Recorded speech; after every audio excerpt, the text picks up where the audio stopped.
So hi, welcome to the Good Noise Podcast. I'm Shane. I'm here with Arcadia Grey today. Hi. Hello, Hi, I'm waving, but Hi, you can't we're see. the Arcadia. hello. So I'm gonna get right into the questions. What inspired you guys to start the band? Corey, do you want to take this or? You go ahead. Well, I was graduating high school, and I had really liked Blink 182 at the time, Okay. and I saw Corey was also wearing a Blink 182 shirt, and I was like, this person seems kind of cool. I'm gonna hang out with them, and then we started jamming after like 4 or 5 times of like not not being able to meet up. Yeah. We finally got to jam, and we were like, hey, this is pretty fun. We should keep doing this. But we couldn't find a drummer for about a year. And then I convinced Cooper to learn how to play drums. Okay. Very exciting. And here we are. Nice. So I think you already answered this question. So it was your idea to form the band, Nathan? It was kind of my idea. No, it was 100% my idea. Everything has been Okay. greatly orchestrated by me in the background. Nate doesn't like to admit it, but I have complete control over the band. I'm pretty sure Corey has gaslit me and manipulated me into starting this band. and doing it. Nathan thinks it took a year to find me, but I was just biding my time waiting. Yeah, I had Cooper's phone number like written down in a notebook for like 10 years. Okay. It was part of the prophecy.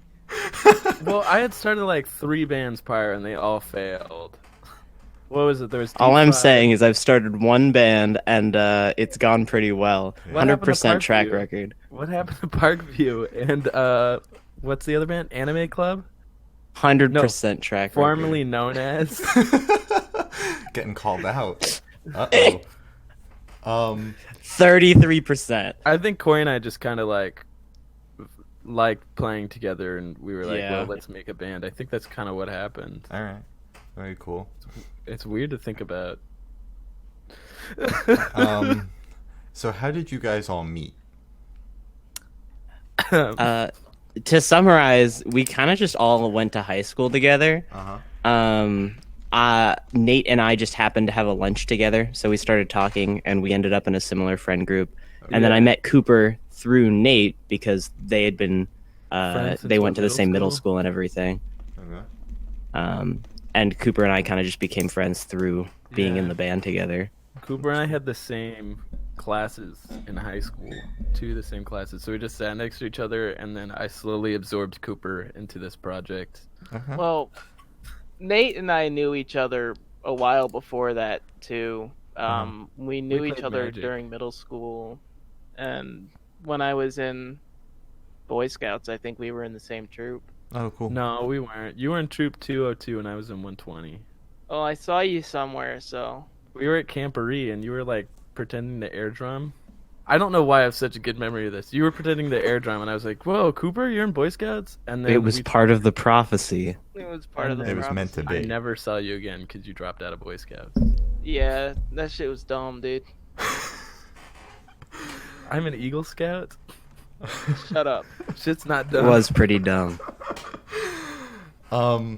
So what's your writing process like? Uh, It's in the real so we have 2 primary songwriters because it's usually Nate or I, Uh-huh. and we write songs in drastically different ways.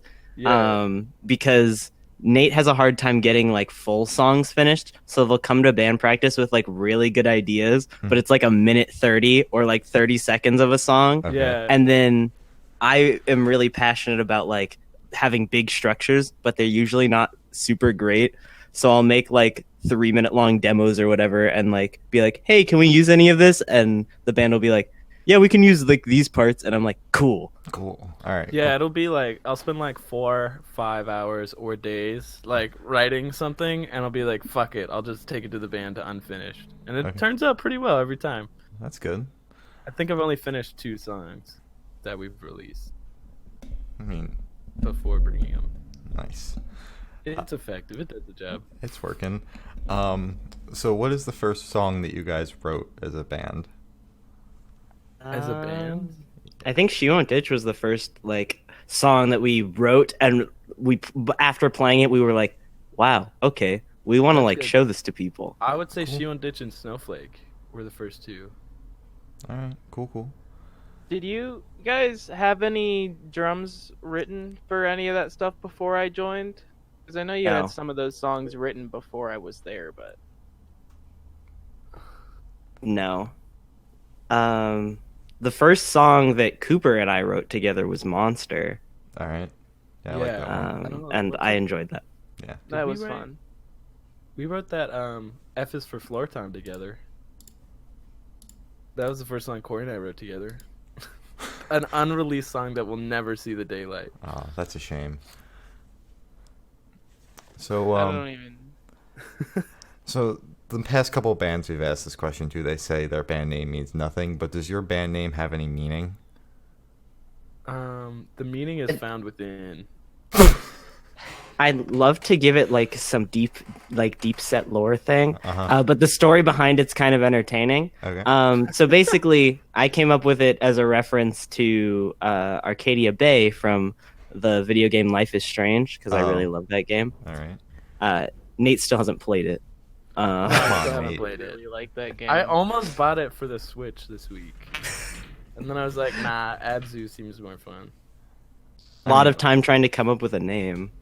And Yeah, we were originally called Parkview. Nate suggested probably like 80 or so names, which were all rejected.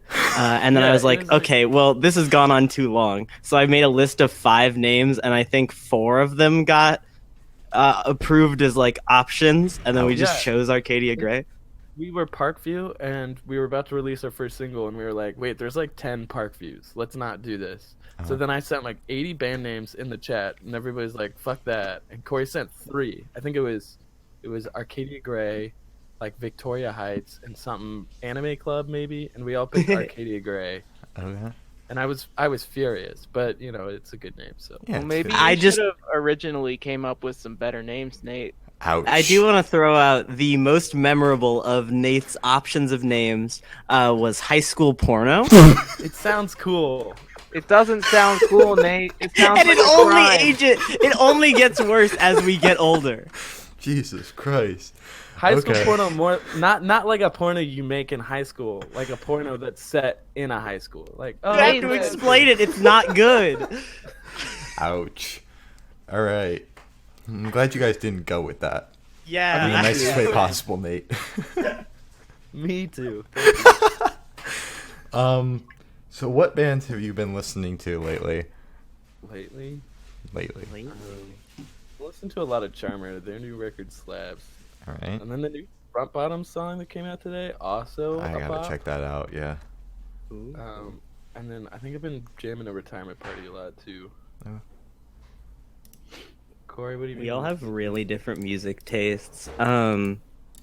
There's this instrumental band, Japanese band called Toe, which is really good, and I've been listening to a lot of, as well as Trico, which are kind of from the same general scene. And I've also just been listening to a lot of pop.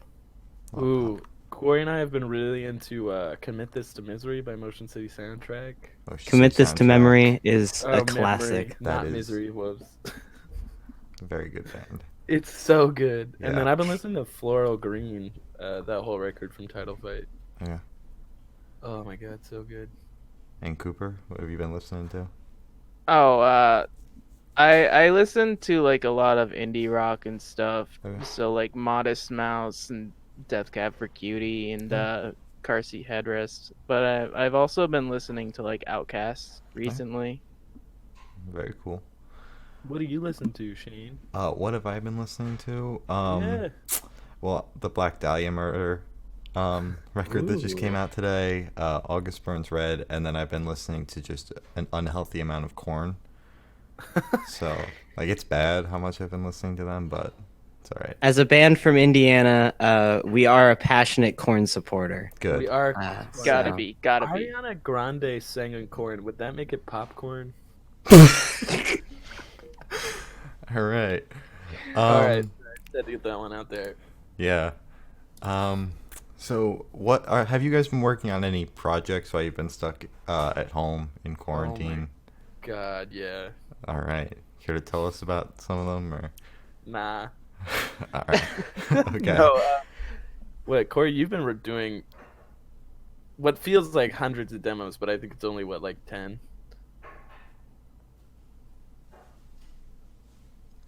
Okay, dope. Yeah, hey Corey. Corey fell asleep. Corey just died. Well, I've been trying to write a lot, but I've run into, I don't know, with the whole uncertainty of the coronavirus, it's been pretty hard on my mental health. I get that. So, I mean, I've got good ideas, but it's just been hard to like get past this block that I've had. All right. But I know Corey's been really like Hello? pushing real hard. I don't know Corey? where Corey went, but Corey?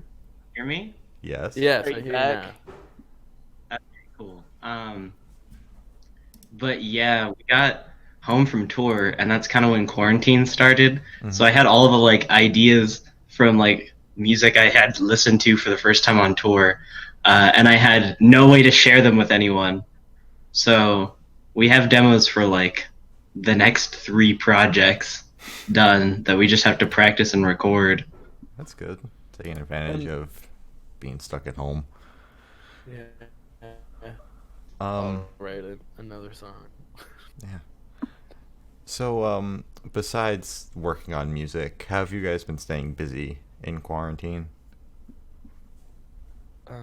I have just been playing a lot of video games, watching a lot of anime, and getting very high. All right. What anime have you been watching, Cooper? Full Metal Alchemist Brotherhood. At least he's honest. It's a good show. Yeah. I haven't Honesty. seen it before, but I don't know. It's pretty good so far. Yeah, I just spent some time. I've only done 3 interesting things, and that is jumping rope. I started growing succulents, and I've just been playing a bunch of League of Legends. Yeah. Yeah.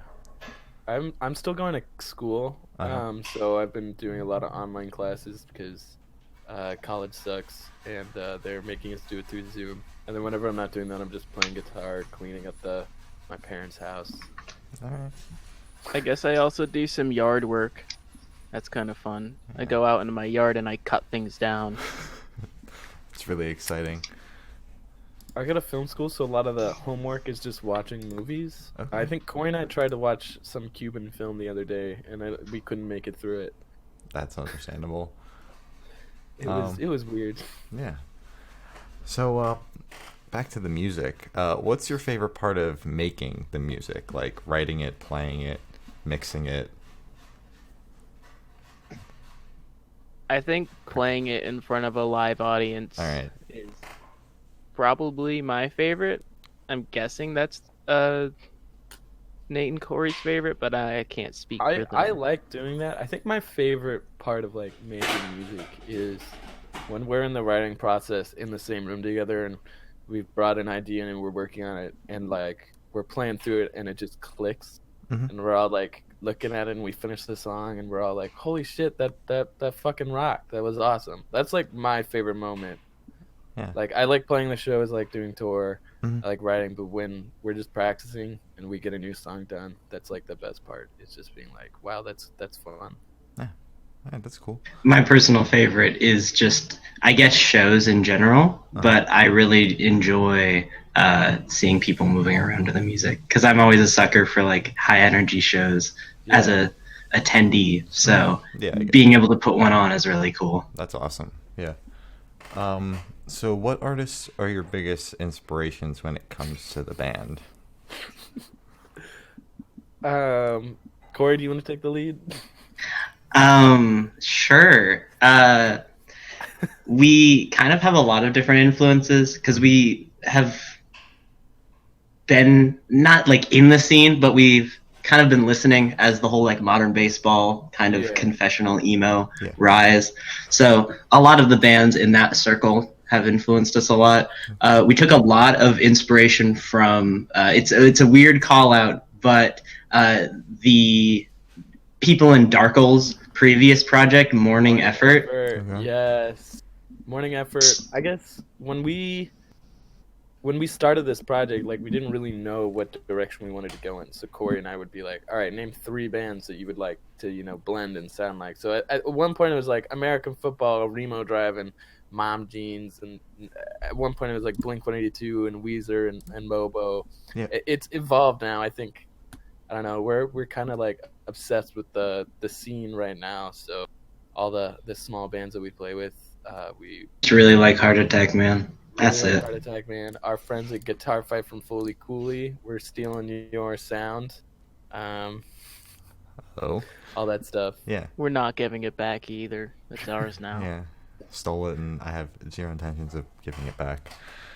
So we've touched on live music, but what was your first concert, and do you think concerts as a whole, like attending them, has influenced the way that you guys present yourself live? Corey, what was your first? Was it Smash Mouth? Was that your first concert? I don't think so, but that was a good one. We went to a Smash Mouth concert in high school, which was truly a transcendent experience. I think it's probably the best show I've ever been to. Like, just from like, because I'm not a Smash Mouth fan, but they were doing that free tour. They were doing like, and they came to a town next to ours. And one of our friends had free tickets and was like, yo, you should come to this show. I don't like Smash Mouth. We went at 7. They didn't come out till like 8:40 or 9. They were like 40 minutes late. They came out drunk. They were flirting with everybody. Anytime they tried to like do a guitar solo or a bass, it would like cut out. And you could see them like getting mad at each other on stage. This was also the show I got tinnitus at. Oh. Yeah, but for first show experiences, I don't remember exactly my first show, but I think it was my third show. Was Mom Jeans Oh So Tiny Moving Parts, and that's where we met one of the first people we did a split with, Oversight Gallery. As well as that was the experience where I saw live acts like going really hard, and I was like, wow, it'd be so cool to like do that. I would say that's the show. That, and then I think it was Hot Mulligan, Boston Manor, and Free Throw that we went to as a band. It's another and good that like show. really solidified. I think, was it Knuckle Puck that was playing? Knuckle Puck was the headliner. Okay. Knuckle Puck, Boston Manor. But we left after Free Throw because we didn't care. But Cooper. Oh, I was just gonna talk about my first show experience. My dad took me to the state fairgrounds one day, and we saw Kiss live. I think it was like 110 degrees outside and humid. So after we climbed up all of these steps to see Kiss perform live, of which I had not heard any of their discography except for their one song that's on Guitar Hero, I was like, hey Dad, it's really hot. Can we get some water or something? And he's like, I don't want to climb those stairs again, so just deal with it. And then we just watched Kiss play live, and I'm like, this is music. This is kind of cool. That's my first show experience. So you just wanted like, water. I just wanted sustenance. I wanted to be able to live. Yeah. And that's how I'm gonna be honest, that's the general show experience. Yeah, right. Just wanting water. Yeah. Well, we went to the Hot Mulligan Boston Manor show. I remember we all went, and we were like chilling in kind of the middle, and Hot Mulligan comes out after I think Jetty Bones, and was like, "Are you guys ready to like mosh and stuff?" And all of a sudden they start playing, and Cooper is just absorbed into the crowd, gone. Just could not see him, and he came back like covered in beer. And I, at one point during the free throw set, I felt like a hot panini being pressed up against like a bunch of people as they were like rushing the stage. Yeah. I think that show like really solidified what I liked about the DIY scene and what I didn't like about DIY. All right, I get that. So what are your top 3 songs to perform live? Cooper, do you want to go first? I'll say Skirt Cobain, because I think that one always gets people moving and grooving. I would say so. Skirt's up there. We have a new one that'll come out, and we'll call it Gumball for now. That one I love playing live, and then Godzilla '98 sucks.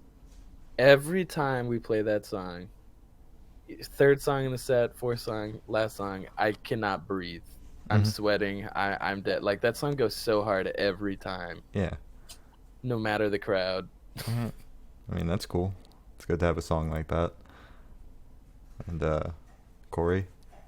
Mine are Mosh Pit Girlfriend, just because that's my favorite song off Konami Code. I guess Skirt Cobain, because like, if someone knows an Arcadia Grey song, they usually know Skirt Cobain. So the crowd is usually having a good time. And then She Won't Ditch, because it's our most emo song that's out right now, and I like emo shit. I do love playing She Won't Ditch. We've reworked that song like so many times now that it's awesome. It's so much fun to play live. But That's probably cool. my fourth favorite. Alright. And that's cool. So what is your dream venue to play in? Wembley. Okay. Is that across Didn't the miss a board? beat there. No. I was just gonna let Cooper go first. Okay. Oh, that's interesting. I don't really have like a dream venue. I guess it'd be cool to play like the Mura or something, just because that's where I've seen most other bands that I like. What's that one? There's that one venue in like New York that everybody plays. Madison Square Garden. No, not. Way too big. Nathan like a only smaller- shoots for the high road. I know. I've joked about playing Wembley because it's like the biggest stadium to play at. But we'd never make it. We'd never make it that far. I think we Nathan, don't sell yourself so short. Yeah. There are at least 2 people over the seas that would come to that show. All I'm saying is just think about the prophecy. Exactly. What's the problem? I always have a weird philosophy about it. I just really like small DIY stuff. Like, I've been a huge Joyce Manor fan and a huge P Daddy fan, and I love bands that have a good time and have a high energy show. But it's hard to have such a high energy show when you're playing like a really high cap venue, just because it'll bring people, not for a bad reason, but it'll bring people who aren't as DIY focused. So usually there's not as much moving around, or there's not as many people familiar with the music. I get that. So my dream venue would be like 100 cap or like a 50 cap house venue, because that's just my favorite. I love that stuff so much. Yeah. I think just northern USA basements are the best. Just get me in Wisconsin, get me in Chicago, get me in Michigan, play basement. I get That's that. the best. being No, being you- unrealistically real.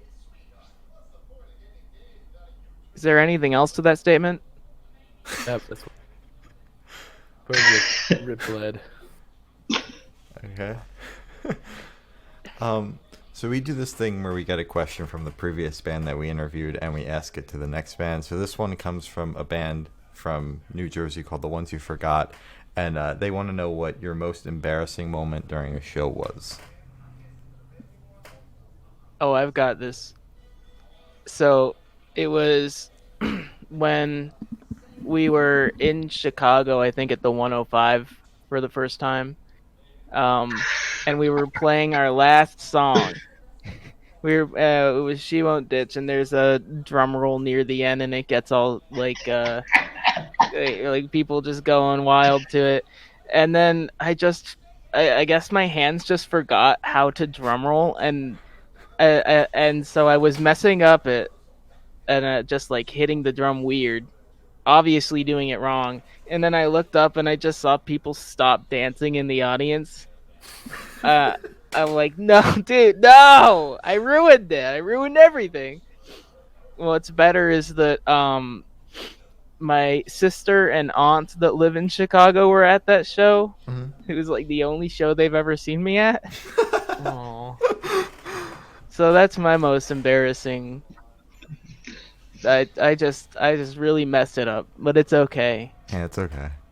It's All right. okay, Cooper. Okay, so like right around when I was graduating high school, we had one of our last like house shows in Cooper's house, and I invited all like the people that I knew from high school there, and like all the cool kids that Cooper and Nate were friends with were there that I really wanted to impress, and so we played a cover of The Killers' "When You Were Young." Uh-huh. And we got to the bridge, and I forgot the lyrics because we learned the cover like 3 days before. I was like, well, I can't finish the song. We should just move on to the next one. And then we got in a mild argument on stage in front of like 25 people. Yeah, that was awkward. I think I started singing the bridge just because I was tired of you people not doing it. I didn't know what to Stuck play. in the middle of a song, so I'm like, all right, because I know this, I will do it. I will I start think- singing. I think my most embarrassing moment was the Halloween show we played at the Healer the first time. And that was like, you know, we had a pretty decent like fan base in Indiana. That was like when we were a little bit more local. Mhm. So people knew our EP who came to that show, and I was like, we were playing Snowflake, and we started it off, and I went to go sing the first verse, Mhm. and I didn't know the lyrics. I'd like totally skipped my brain. Ouch. And then I think I started singing the second verse instead of the first verse, and then people like you could see people were really confused and kind of upset in the crowd. Mhm. So we like had to stop, and I had to like think about it. I think we started the song over and played it again, but it was really embarrassing to just forget. No, but then we got to the chorus, and Oh. you forgot the chorus. Oh, I forgot. Because I'll do this thing where I like go over to Corey, and I know Corey doesn't know the lyrics, and I'll go to the Corey and I'll be like, Corey, what's the next line? If we're doing- All right. So you guys have a history of just fucking forgetting the words I to think your I- own songs, to covers. Yeah. Yeah. I think at I this always point- remember songs in order, so whenever I'm like not doing something in like muscle memory or something, or like if something stops and I end up like halfway through a song, I have no clue what's going on because I only remember it from start to finish. I get that. Yeah. I get that.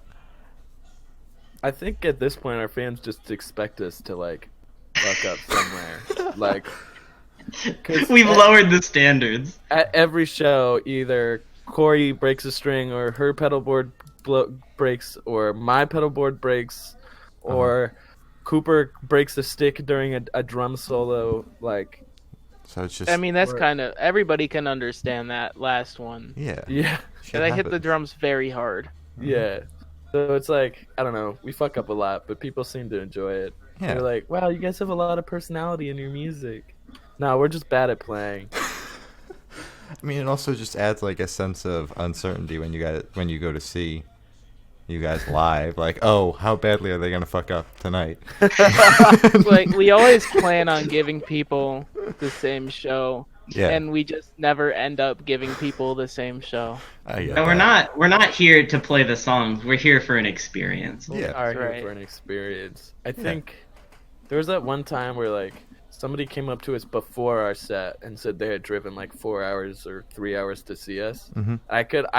I got really anxious because like, oh my god, we're definitely gonna fuck up. We haven't practiced in like 2 weeks, Uh-huh.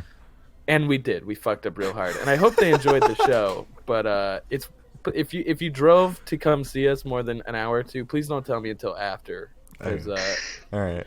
I will fuck up. All right. I understand that. So where do you see the band in the next 5 years? Wembley. I was gonna say prison. Wembley Madison works too. Square Garden. But both Cooper and I have kind of been like stepped back from college for various reasons, and I think we've peer pressured Nate into doing the same. So- yeah, I've got one more year left, but I guess I can postpone that. Arcadia Grey is kind of just gonna tour. Like the plan was to just tour as much as possible, but the whole like virus thing happened, Yeah. so it's kind of on hold. But as soon as that's over, we're kind of just gonna be touring and Yeah. like with as much time as we possibly can. That's I mean, cool. hopefully in 5 years, we'll have a nice fan base and a decent, a decent touring schedule and lineup. That's the goal. I don't want to be too hopeful, but hopefully we're a large semi-popular band Yeah. that people who are like us when we started can look up to. Mm-hmm. That's I at think- least what I'd like. Around then, I'll be finalizing the preparations for the prophecy to be fulfilled. Yeah. Mhm. Well, we need to ascend at one point. We do need to ascend, but And if you know, anybody who is listening wants to know how to make money fast in 3 easy steps, just let us know and we'll send you the PDF we made. Trying to send me that PDF? I want to see it. Would you like Yeah. that PDF? I would love Yeah. that PDF, actually. Cool, we can send that to you. Awesome. So what are your music pet peeves? I don't know. If you have any. I personally think it's a weird question. I didn't write this one. I was just told to ask it. So what do you like pet peeves by like when we're listening to music, stuff that Listening annoys to us? music, going to shows, seeing things, writing music. A big pet peeve for me would be people who crowd surf from the back. Okay, yeah. That's really annoying. Okay. It's okay if you get up on stage and you jump and crowd surf from the front, but I don't want to be kicked in the head and then forced to like carry you to the front of the stage. I'm trying to enjoy the experience. I get that, yeah. I wouldn't stop anyone from doing it, but I'm personally never putting it in a song again.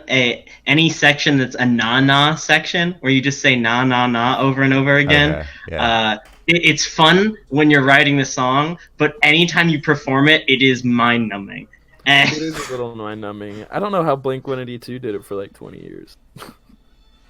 Their minds are already numb. How They are don't they- have I a mean- mind. They don't make music. Yeah, they're one mind now. Yeah. One mediocre mind. Yeah, pretty much. Another pet peeve of mine is when, and this is like really nitpicking, is when a band performs, and is doing and they sing the vocal melody different than how it's recorded. It's not like Yes. the biggest deal, but it can be a little annoying. Yeah, I agree. I feel like I'm being called out. No, Corey, you're totally fine. no, I think you're calling Corey out right now. I call out.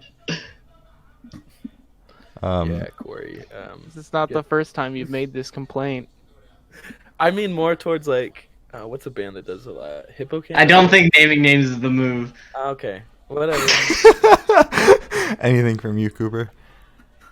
I can't really think of anything specific in music that's a pet peeve. I Okay. guess like just hearing about people who don't take problematic artists seriously enough in the sense that they just kind of brush that kind of stuff off. Brush it off, or the band doesn't do something fast enough, or the artist, or the artist in question that got kicked out of the band acts like an asshole afterwards. Yeah, Because that happened Yeah. not too recently with I don't mean to call out bands, but Happy. I don't know if you guys have heard of them, Nah, I but haven't. they just kicked out their drummer, and then their drummer acted like a complete asshole about the entire situation on social media. Wow. So I spent my fair share of time bullying them. Oh, boy.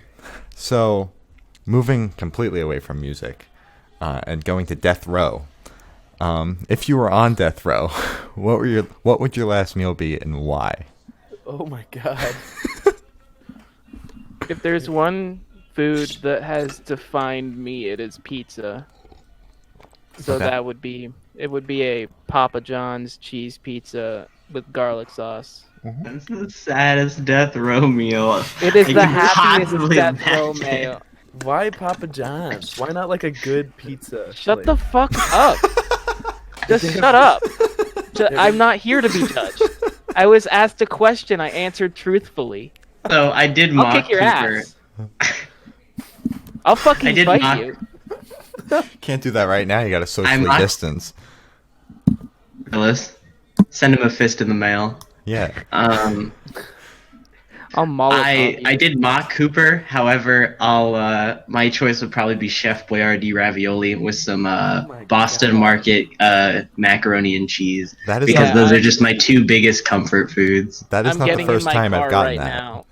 That answer, the Chef Boyardee, that is not the first time that I've So gotten it. it So hits different. it hits different, yeah. I think, first off, if we had the right president, there wouldn't be death row. I'm just saying.